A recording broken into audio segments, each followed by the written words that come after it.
Mirna Rivas, licenciada en Historia por la Universidad Autónoma Metropolitana de la Unidad de Iztapalapa, maestra en Historiografía por la Universidad Autónoma Metropolitana de la Ciudad de México y doctora en Historiografía Cultural. Sus líneas de investigación son el estudio de los imaginarios sociales, la etnografía digital e historia de la educación. Actualmente labora en el Instituto de Investigaciones Dr. José María Luis Mora y en la Universidad Docents. Hola, buenas tardes, estimados miembros del comité organizador de las jornadas de educación a distancia y a los estimados participantes. Antes de dar inicio a mi ponencia, quiero agradecerles su atenta invitación y pues nada, voy a agilizar la presentación para posteriormente iniciar con una pequeña ronda de preguntas. Mi conferencia dice así: el metaverso y su incidencia en los procesos de formación. A lo largo de la historia, la humanidad ha sobrevivido a grandes pandemias como la fiebre tifoidea, la peste negra, la viruela, la sífilis, el VIH, entre otras. Cada una, a su manera, ha modificado, entre otros aspectos, la vida cotidiana de los individuos en cuestiones tan elementales como las emociones o las sensaciones, hasta factores económicos y políticos que afectan la dinámica social en general, como las hambrunas o la inflación. En este marco, en el año 2019, la pandemia del SARS-CoV-2, mejor conocida como coronavirus o COVID-19, no fue la excepción. El 30 de enero del 2020, la Organización Mundial de la Salud declaró emergencia sanitaria de preocupación internacional al COVID-19. En México, el primer caso confirmado aconteció el 27 de febrero. Al mes siguiente, en el día 11, la OMS anunció la declaratoria de pandemia. Posteriormente, el 23 de marzo, la Secretaría de Salud hizo un llamado para aplicar la Jornada Nacional de Sana Distancia, con la que entraron en vigor algunas medidas sanitarias que ayudaron a prevenir el contagio, como lo fueron el uso obligatorio de cubrebocas en lugares públicos, el lavado constante de manos, el distanciamiento social y el confinamiento forzoso. Ante ello, el enclaustramiento obligatorio en los hogares durante la pandemia de 2020 se caracterizó por el uso de la tecnología como el medio necesario de interacción social con nuestra familia, amigos, maestros o colegas. Actualmente vivimos en una constante revolución tecnológica. Nuestras relaciones interpersonales se fincan a través de diferentes dispositivos electrónicos que nos conectan con otros, a través de diversas redes sociales de las que somos usuarios.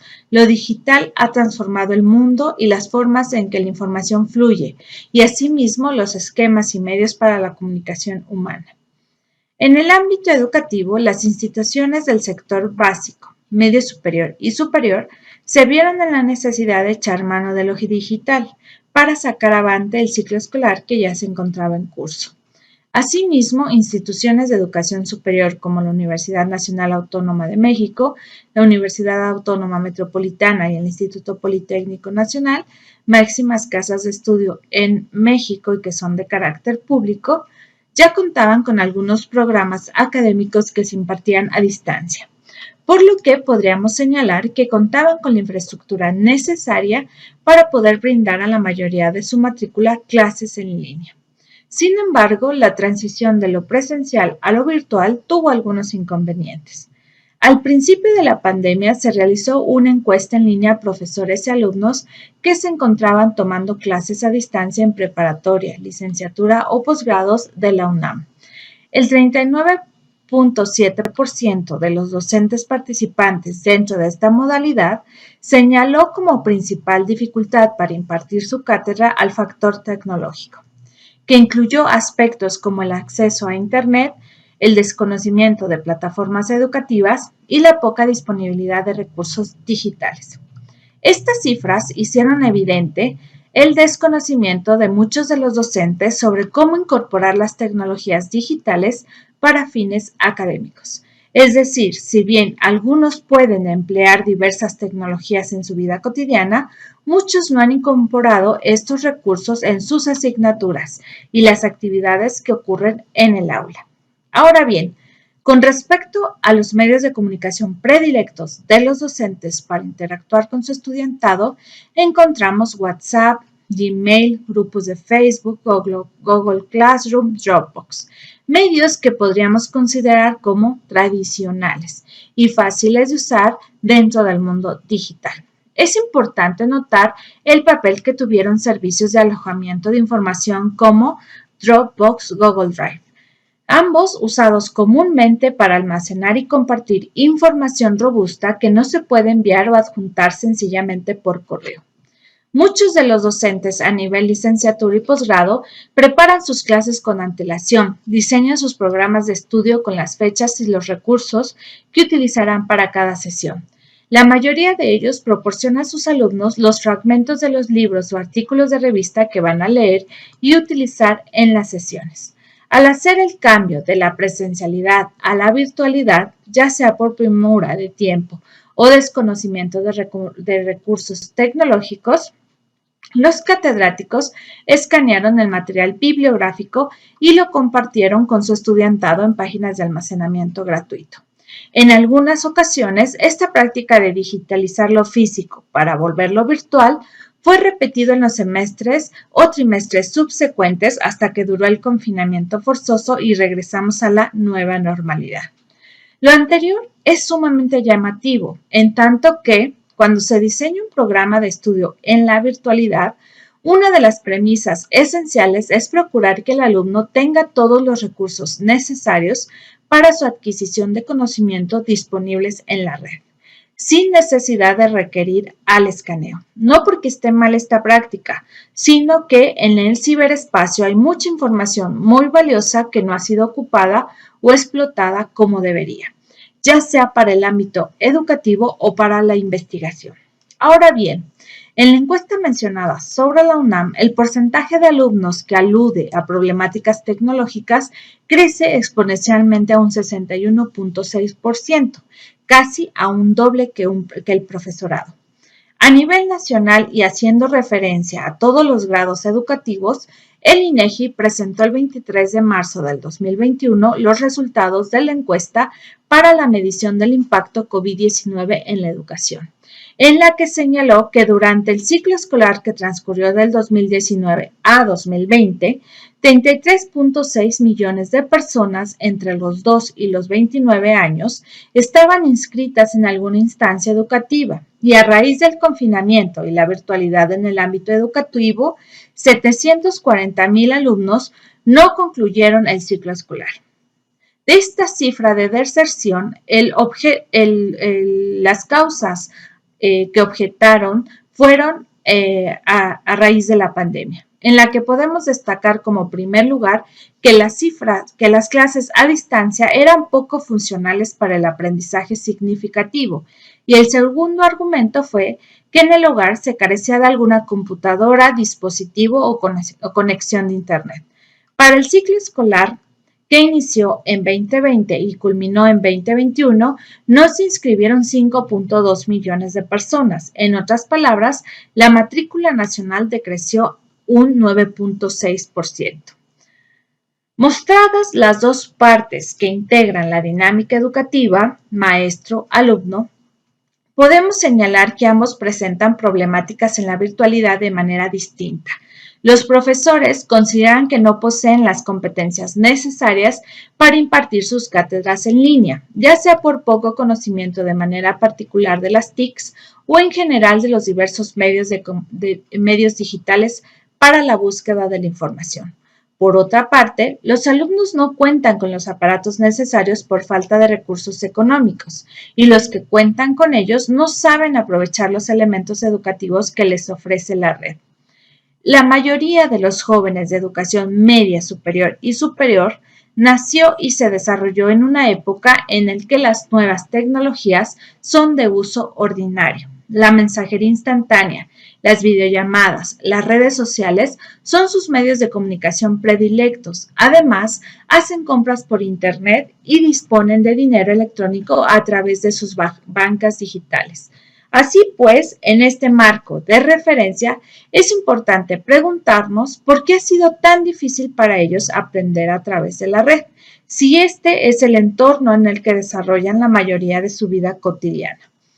Una primera aproximación que da respuesta a esta cuestión se relaciona directamente con la forma de adquirir nuevo conocimiento, es decir, la investigación. El sistema educativo tradicional basa su aprendizaje en la figura del profesor. Los alumnos universitarios llegan a un aula con una o dos lecturas realizadas que les sirven como antelación de la información que les mencionará el docente durante su cátedra. Por otra parte, tenemos que la educación virtual centra la adquisición del conocimiento en el autoaprendizaje. Él controla sus tiempos, sus espacios, sus actividades, su búsqueda de la información y hasta las lecturas que podrá realizar. El docente, en este sentido, se vuelve un facilitador del conocimiento que le brindará al estudiante las herramientas necesarias para que él mismo desarrolle un proceso de autogestión. Una de las maneras para el desarrollo de esta última habilidad, la autogestión, consiste en animar al estudiante a adquirir nuevos saberes a través de la investigación. Si bien es cierto, esta última es aplicada en ambas modalidades para fines de evaluación, por ejemplo, con el desarrollo de las investigaciones para los trabajos terminales o la elaboración de ensayos, reseñas y mapas mentales, la metodología investigativa cambió durante el periodo de la pandemia, ya que las principales librerías, bibliotecas, hemerotecas y demás centros culturales y de información se encontraban cerrados. A raíz de lo anterior, la mayoría de los estudiantes usaron distintos motores de búsqueda para conseguir la información necesaria para poder elaborar sus trabajos académicos. Sin embargo, la mayoría de ellos no estaban acostumbrados ni familiarizados con los repositorios digitales abiertos. El problema ya llegó a tales proporciones que en muchas ocasiones les es complicado distinguir entre información confiable, verídica y aceptada por la academia de la que no lo es. En mi experiencia docente, impartí en varias ocasiones la materia de métodos y técnicas de investigación social en ambas modalidades. Esta contemplaba a estudiantes de diversas carreras como Derecho, Psicología, Pedagogía, Administración y Comunicación. Y era interesante observar que a pesar de que los alumnos pertenecían a semestres avanzados y se supondría que debían tener como una práctica continua la investigación como medio de la elaboración de trabajos académicos, no saben cómo buscar en la red. Desde cuestiones tan sencillas como la existencia de una versión académica de Google que les podría ayudar a encontrar información más confiable. A pesar del relato anterior, pudiera ser un poco desalentador, en la conferencia 20 años de acceso abierto para las revistas de Ciencias Sociales y Humanidades de América Latina, Dominic Barbini señala que de los usuarios que utilizaban de una manera más recurrente las revistas científicas en América Latina son en su gran mayoría estudiantes con un 54.6%, seguidos del personal de las universidades, personal que dicho sea de paso es académico, con un 24.4%. Estas cifras nos hacen pensar que a pesar de que los alumnos tienen limitaciones en la infraestructura tecnológica, poseen la curiosidad y la apertura para hacer sus referentes en línea, mientras que los docentes aún no son clientes asiduos de la red. Esta cuestión quedó un poco de manifiesto en el periodo de crisis sanitaria que recientemente vivimos, en el que los docentes prefirieron usar la plataforma de digitalización en lugar de proponerse buscar una herramienta de referencia similar o una nueva fuente dentro del mundo virtual y poder de esta forma aprovechar al máximo el potencial que las nuevas tecnologías tienen para los docentes e investigadores. Ahora más que nunca, con este proceso acelerado que devino de la pandemia, es necesario que los docentes incorporemos nuevas y mejores habilidades tecnológicas para que los estudiantes puedan aprovechar al máximo los medios que tienen a su alcance. Una de estas herramientas es el metaverso. El metaverso es un fenómeno relativamente nuevo. Stephen N. Snowrush lo define como un universo generado informáticamente que el ordenador dibuja sobre el visor y le lanza a través de los auriculares un lugar imaginario que no existe realmente. A partir de las ideas de metaverso, surgieron toda una serie de mundos virtuales en la red, de los cuales los más importantes son Second Life y Meta Platforms, anteriormente conocido como Facebook. En un mundo virtual en el que se puede ser quien realmente queremos ser por medio de un alter ego, se podría vivir cualquier tipo de experiencia, como por ejemplo aquellas que hagan referencia al mundo educativo. Sin barreras físicas ni espaciales, las personas ávidas de conocimiento podrían aprender varios saberes de manera práctica, como por ejemplo cuando uno quiere aprender un idioma, se puede interactuar en tiempo real con gente nativa que domine el idioma que se desea aprender, francés, inglés, español, entre otros. También se puede conocer diferentes tipos de ecosistemas o bien visitar un museo o un sitio histórico en otro espacio geográfico distante. Obviamente, para potenciar su uso y los jóvenes utilicen esa herramienta, se necesita forzosamente enseñar a nuestros educandos habilidades tecnológicas con orientación educativa e investigativa que en la actualidad no poseen. El conocimiento digital debe buscar los canales adecuados para darse a conocer y llegar al gran público. Una forma de lograr lo anterior son las redes sociales, pues son cada vez más frecuentes los grupos de Facebook o WhatsApp que tratan de abordar temáticas culturales diversas desde la historia, la educación, la historiografía hasta la creación del cosmos. Estas páginas difunden una gran cantidad de información para sus suscriptores. En algunas ocasiones, este es de carácter meramente divulgativo, pero en otras comparten libros o revistas especializadas que llegan a sus suscriptores que las leen con devoción porque son personas que están interesadas sobre este tema en particular. Es muy común escuchar, sobre todo en América Latina, que los problemas sociales, en especial la desigualdad, se terminará cuando la mayoría de la población esté bien educada. La ciencia abierta tiene dentro de sus postulados que el conocimiento debe estar al alcance no solo en costos, sino en accesibilidad, en eficacia y transparencia. Lo que hace que el conocimiento científico poco a poco ya no sea consumido por unos cuantos y sea distribuido y difundido a gran escala. La revolución científica que estamos viviendo en la actualidad podría hacer que en un futuro no muy lejano la anterior premisa pueda cumplirse, el conocimiento al alcance de todos. Sin embargo, los episodios de crisis hacen que nos aterricemos con la realidad. En México en general y en particular en América Latina, el COVID-19 evidenció y agudizó un problema que venimos arrastrando desde hace mucho tiempo, la desigualdad. Tenemos educación pública de calidad en todas las etapas formativas, desde la educación básica hasta los centros universitarios más importantes son financiados algunos por el Estado.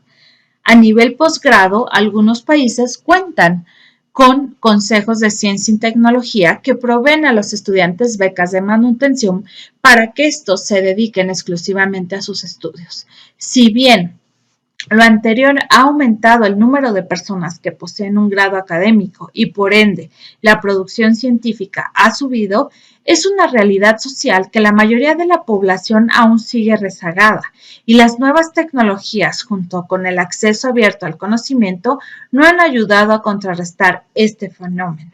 La mayoría de los niños y jóvenes no cuenta con los medios tecnológicos adecuados para su autoaprendizaje. Computadora e internet. Y los que cuentan con los medios necesarios no saben o no tienen la disposición de utilizar el ciberespacio como un medio para acceder al conocimiento. En este marco, como dice la autora Janet Trejo, nos encontramos frente a una doble brecha digital. La primera, el no tener acceso por cuestiones económicas y la segunda, el limitado desarrollo de las competencias para usar y aprovechar las tecnologías y medios de comunicación Esto es consecuencia en buena medida de que no se ha sabido incorporar ambientes mediáticos y digitales de aprendizaje, pues la educación que incluye tecnologías requiere, entre otras cosas, que los docentes comprendan la lógica que sugiere la literacidad mediática y digital. En este sentido, si bien es muy importante que los gobiernos, las universidades y los académicos en general gestionen los recursos necesarios para que el conocimiento se genere, proceso investigativo y que posteriormente esté al alcance de todos, también lo es que desde el ámbito educativo pongamos un acento importante en el uso de las tecnologías, no solo como un medio de sociabilización, sino también como un recurso de aprendizaje e investigación. Muchísimas gracias por su atención. Me quedo pendiente. Desde el Museo Entomológico Dr. Pablo Cova García, les invitamos a mantenerse conectados en estas sextas jornadas de educación a distancia. Desde